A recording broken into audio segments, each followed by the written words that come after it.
नमस्कार दोस्तों। हमारी आज की कहानी है गलती। ये नाइटी पहनकर चली गई थी कूड़ा डालने बाहर। तो क्या मम्मी जी, कूड़ा डालने जाने के पहले कपड़े बदलूं? कोई बदलता है क्या? अब उल्टा मुझे ही सुनाएगी और गलती मानने की बजाय जबान लड़ाती है मुझसे। तभी तो कहती हूँ साड़ी पहना कर। ये गांव है, कोई शहर नहीं। वहाँ मैं तुझे कुछ कहती हूँ क्या?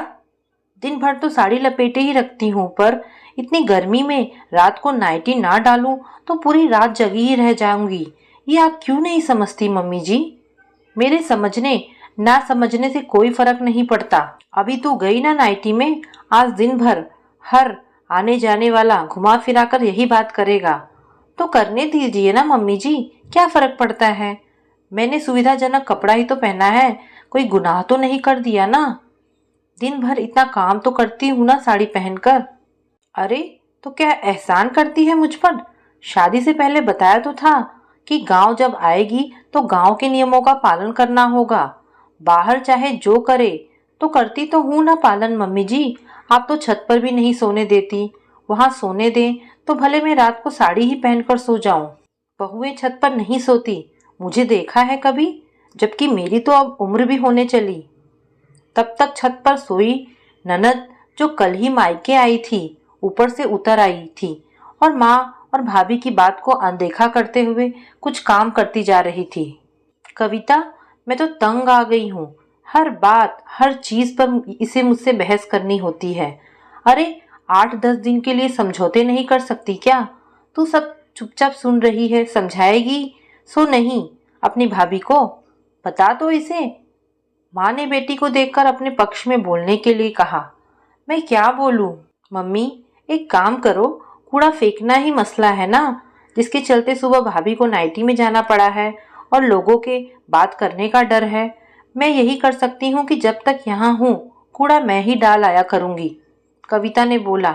नेहा भय से एक तरफ खड़ी हो गई थी कि सासू माँ ने ननद को बोलने को कहा। अब तो दोनों मिलकर उसकी जबरदस्त क्लास लगाएंगी, क्योंकि बोलने में तो ननद रानी अपनी माँ से 20 ही है। पर ननद का बदला रूप देखकर वो दंग थी। 3 महीने पहले तो ऐसी ना थी, सुधर कैसे गई भला? खैर, माँ सावित्री जी भी आश्चर्य में थी। उन्हें भी उम्मीद थी कि बेटी उनसे भी भयंकर भयंकर तर्क देकर बहू को ऐसा चित करेगी कि वो गांव में क्या शहर में भी नाइटी पहनना भूल जाएगी। पर बेटी ने तो बात संभाल ही लिया और सुलझा भी दिया। सावित्री जी अपने बेटे बहू के साथ शहर में ही रहती थी, पर साल में 1-2 बार गांव के घर आना जाना चलता था, ताकि घर की देखभाल भी हो जाए और खेत खलिहानों का हिसाब किताब भी। इस बार भी वो लोग गांव आए थे। ननद कविता यूं तो अक्सर शहर वाले घर ही आया करती थी, पर इस बार उसका भी मन किया था गांव आने का।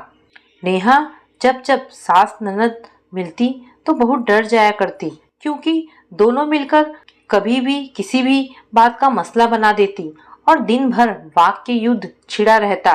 इस बार 2-3 दिन तक बेटी को बहू के किसी भी मिर्च मसाले वाली बातों में भाग ना लेता देख एक दिन पूछ ही बैठी सावित्री जी, कविता, तेरी तबीयत तो अंदर से ठीक है ना बेटा? हाँ माँ, क्यों? कितनी खुश तो हूँ मैं। कितने दिनों बाद गांव आकर सब कितना अच्छा लग रहा है। तुम ऐसा क्यों पूछ रही हो? आजकल बहू की गलतियों और नादानियों पर तुम उसे समझाने में मेरा साथ नहीं दे रही, तो मुझे लगा पता नहीं क्या बात है। माँ, गलतियाँ किससे नहीं होती, और जब भाभी गलती करती हैं तो आप तो समझाती ही हैं उन्हें। अब एक साथ 2 जन मिलकर बोले, ये जरूरी है क्या? अरे वाह, पिछली बार तक तो मेरे सुर में सुर मिलाकर बोलती थी, इस बार बड़े ज्ञान की बातें कर रही है। बात क्या है? सावित्री जी ने व्यंग से कहा। क्योंकि मुझे भी ज्ञान मिल गया है मम्मी। पिछले महीने जब इनकी दोनों बहनें इकट्ठे आई थी, तीनों माँ बेटियां एक साथ बैठती, बातें करती, हंसी ठहाके लगाती, और मैं अलग थलग या तो बैठी रहती या काम करती रहती। यहाँ तक तो फिर भी ठीक था, पर एक दिन सफाई करते वक्त मेरा हाथ लगकर छोटी ननद जो विदेश से फूलदान लाई थी वो गिरकर टूट गया। उसके लिए तीनों माँ बेटियों ने मिलकर एक साथ मुझे इतना सुनाया कि मेरी आंखों में आंसू आ गए। हालांकि ये मेरे साथ मेरी 3 साल की शादी में पहली बार हुआ कि मुझे इतना सुनाया गया। फिर किसी ने डांटा ना कुछ कहा, पर सदमे से मुझे 3 रात नींद नहीं आई और अभी तक सोचकर बुरा लगता है कि एक अदने से सामान के लिए मुझे इतना सुनाया गया। फिर मैं सोचने लगी, ऐसा मेरे साथ एक बार हुआ तो मुझे इतना बुरा लगा और इतनी तकलीफ हुई। भाभी को तो अक्सर हम दोनों मिलकर इतना सुनाते हैं, उनके दिल पर क्या बीतती होगी। मम्मी, कविता एक सांस में बोल गई। तू कुछ बोली नहीं उनसे कि गलती से ऐसा हो गया। मम्मी, हम दोनों जब बोलने लगते हैं तो भाभी को बोलने का मौका देते हैं क्या? वो तो 3 थी। देखो, गलती पर डांटना गलत नहीं है, ऐसा सदियों से चला आ रहा है, पर एक इंसान बोले तो सही है। सब मिलकर बोलने लगे ये गलत है मम्मी। आखिर सामने वाले से गलती ही तो हुई है, किसी का खून तो नहीं कर दिया उसने, और गलतियां इंसान से ही होती हैं ना। कविता बोली, सही कह रही है तू। अपनी बात याद आ गई। मात्र 16 की उम्र में ब्याह कर आई थी मैं, और गलती करने पर अपनी सास, दादी सास ही नहीं, अगल बगल की चाची सासें भी आकर एक साथ बोलना शुरू कर देती थी, मानो पंचायत चल रही हो। सावित्री को भी अपना पुराना समय याद आया। इस बार मैं सोच कर आई थी कि मम्मी, कि आप जब भाभी को कुछ कहोगी तो मैं नहीं बोलूंगी। अपने दिल से जानिए, पराए दिल का हाल।